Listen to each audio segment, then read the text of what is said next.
Hi everyone! Welcome to Practice English Fast, where you learn English the smart way. Today, we're starting something special, our very first episode of the Shadowing Practice Series. What is shadowing? Shadowing is an advanced technique that helps you improve your pronunciation, speak more fluently, sound more natural, train your brain to think in English. It's super simple. You just listen to me carefully and repeat exactly the way I speak. How to shadow properly? Here's what you need to do. Listen first. Just listen to me without speaking. Pay attention to how I pronounce the words, my intonation, and my rhythm. Repeat after me. Try to copy exactly how I say the words, the speed, the stress, and the tone. Match my tone and speed. Don't just say the words. Imitate my emotions. If I sound excited, you should too. If I whisper, lower your voice too. Practice until it feels natural. The more you repeat, the better you get. Common mistakes to avoid. Don't just read along, you need to listen first before speaking. Don't rush. Focus on accuracy, not speed. Don't use a monotone voice. Mimic my intonation and emotions. Don't stop after one try. Repetition is key. Now, let's begin.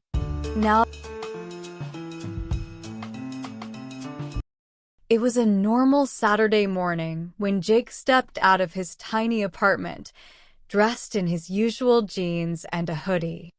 He had planned a simple day. Grab a coffee, buy some groceries, and maybe, just maybe, treat himself to a donut. Little did he know, the universe had other plans for him. Jake was an average guy, except for one unusual fact. He happened to look exactly like Hollywood's biggest action star, Ethan Rockwell.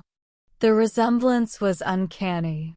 He had the same chiseled jawline, piercing blue eyes, and signature messy yet perfect hair. But unlike Ethan Rockwell, who drove expensive cars and attended red carpet events, Jake took the subway and worked a 9-to-5 job as a customer service representative. As Jake strolled into his favorite coffee shop, he felt a strange energy in the air. The barista, who usually greeted him with a quick nod, suddenly gasped. "Oh my God," she whispered. "It's him." Jake turned around. Him? Who? Before he could react, a teenager with braces screamed, "Ethan Rockwell? Can I get a selfie?" Jake blinked. "Oh no, I think you've got the wrong." Click. The kid had already taken a selfie and was posting it online. "Dude, it's totally him," someone else shouted. Within seconds, the coffee shop erupted into chaos. Jake's coffee was forgotten. His peaceful morning had transformed into a mob scene. Strangers were shoving phones in his face, snapping pictures, and asking for autographs. "This is a mistake," Jake tried to explain. "I'm not." "Ethan, I love your movies," a woman gushed. "That fight scene in Fast Punch 7? Incredible." Jake stammered. He had never even seen Fast Punch 7. Panicking, Jake decided to make a run for it. He pushed through the crowd and sprinted out of the coffee shop. Unfortunately, he ran straight into a journalist from a celebrity news outlet. "Mr. Rockwell, is it true you're starring in the new spy thriller?" "What?" "No, How do you stay in shape?" I walk a lot." His confused answers only fueled the excitement. The journalist jotted down notes furiously, nodding as if Jake had revealed Hollywood's biggest secret. Just when he thought things couldn't get any worse, A limo screeched to a stop in front of him. The door flew open, and a man in a suit waved him inside. "Ethan, you're late for your interview with Good Morning America. Get in." Before Jake could protest, he was yanked into the limo. The doors shut, and he was whisked away. Jake's heart pounded as he was rushed into a studio. The bright lights blinded him as he was shoved into a chair. "Welcome back to Good Morning America. We have a surprise guest today, Ethan Rockwell." The audience erupted into applause. Jake gulped. The host beamed. "Ethan, tell us about your upcoming movie." Jake wiped the sweat off his forehead. He had two choices: tell the truth and embarrass himself on live television, or fake his way through it. "Well," he began, "it's a very explosive movie." The host nodded. "Interesting. What's your favorite scene?" "Oh, Jake said, waving his hands vaguely. "That one scene with all the action." The host laughed. "Classic Ethan. You always keep us guessing." Jake nervously laughed along, praying that no real Ethan Rockwell fans were watching. Just when Jake thought he might survive the interview, his worst nightmare came true. The real Ethan Rockwell called in. "Hey, who's pretending to be me?" Ethan's voice boomed from the speakers. The entire audience gasped. Jake turned ghost white. I can explain," Jake stuttered. Ethan chuckled. "Dude, I saw your interview. Not bad. You nailed my signature smirk." The audience laughed, and the host smiled. "Looks like we've got a friendly doppelganger situation here." Ethan continued. "Jake, right? You're a natural. How about coming to my next premiere as my official stand-in?" Jake blinked. "Wait. What? You already fooled half the city. Might as well get paid for it." The audience cheered. Jake couldn't believe it. He had gone from a regular guy buying coffee to an accidental celebrity in less than 24 hours.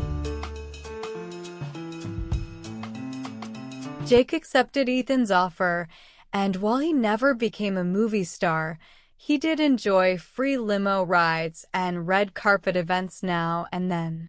He also learned a valuable lesson. Confidence is key, even when you have no idea what's going on.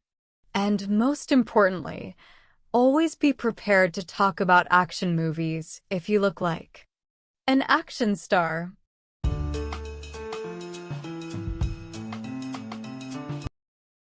This funny story highlights an important English learning lesson: handling misunderstandings. Misunderstanding, a situation where someone does not correctly understand something. Example: there was a misunderstanding at the coffee shop, and people thought Jake was a celebrity. Doppelganger, a person who looks very similar to another. Example: Jake was Ethan Rockwell's doppelganger, leading to hilarious confusion. Improvisation, the act of making something up on the spot. Example: Jake's improvisation skills were put to the test when he had to fake being Ethan Rockwell. Mob scene, a chaotic situation with a large crowd. Example: the coffee shop turned into a mob scene when people thought a celebrity had arrived. Panic, to feel sudden fear and anxiety. Example: Jake started to panic when he was mistaken for a movie star. Now that we have learned vocabulary, let's practice some sentences to help you learn English. When I pause, repeat after me.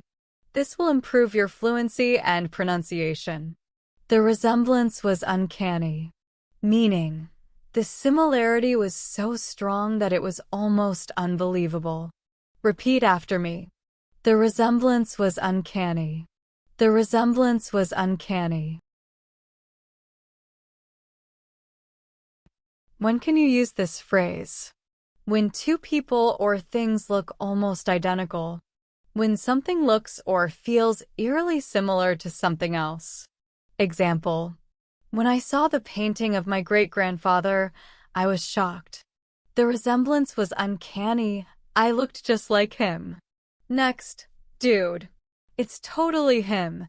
Meaning, this phrase is an excited way of saying that someone is 100% sure about something, often used in informal conversations. Repeat after me. Dude. It's totally him. Dude. It's totally him. When can you use this phrase? When recognizing a celebrity or someone famous. When confirming something with excitement. Example: at the concert, my friend grabbed my arm and whispered, "Dude, it's totally him. That's the guitarist from the band." Next, the journalist jotted down notes furiously. Meaning, the reporter was quickly and aggressively writing down notes, showing urgency or excitement. Repeat after me. The journalist jotted down notes furiously. The journalist jotted down notes furiously.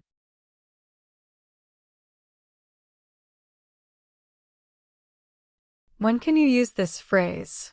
When describing a reporter or a writer taking notes quickly. When someone is writing in a hurry, trying not to miss details.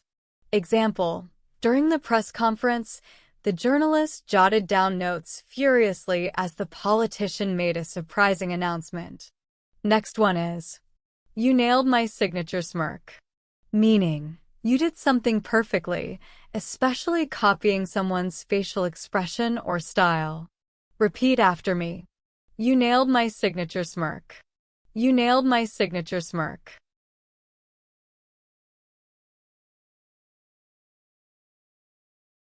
When can you use this phrase? When complimenting someone for imitating an expression or mannerism perfectly. When someone successfully mimics a well-known person's behavior. Example: my friend tried to copy my confident smile, and I laughed. You nailed my signature smirk. That's it for today, folks. Sometimes life throws unexpected situations at us, and we have no choice but to improvise, just like Jake did. Whether you're mistaken for a celebrity or simply trying to navigate a tricky English conversation, confidence and a sense of humor go a long way.